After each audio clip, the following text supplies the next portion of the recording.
Now, what does every good garden pub or home bar need? A bar runner. Today I'll be showing you how to press your own custom bar runner. For this you'll need a heat press that's adequately sized, as these things get a bit big. So here I've got our 50 by 40. You'll need some heat gloves to handle with, some scissors to cut out your design.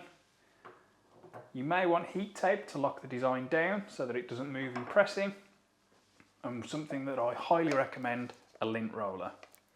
So first, cut your design out using the scissors. Ensure every edge is trimmed so there's no loose ink that may transfer onto your bar runner.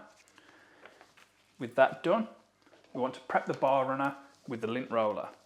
This will remove any debris or any loose fabric that may be stuck to the surface.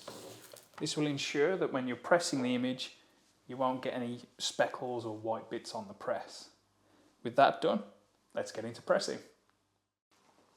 Start by setting your heat press to 180 degrees and 60 seconds. Take the bar runner and apply the design to it, lining it up to make sure that there are no blank spaces. Tape the design into place and then pop it into your heat press. Ensure you're using heat gloves to protect your hands, and then cover the design in a PTFE protection sheet. This prevents any of the ink transferring into your element. Clamp the press down and then we wait for the timer to go off. Once the timer goes off, you can open the clam press and remove the PTFE protection sheet.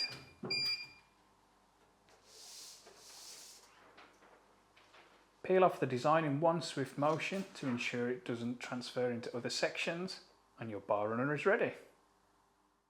And here we have our final item, the pressed bar runner. And as you can see, it looks fantastic. You'll notice that it's a completely different colour to the printed page. Never ever judge your printed page compared to what's on screen. Always press it first and you'll find that the results are a rich, deep and accurate colour.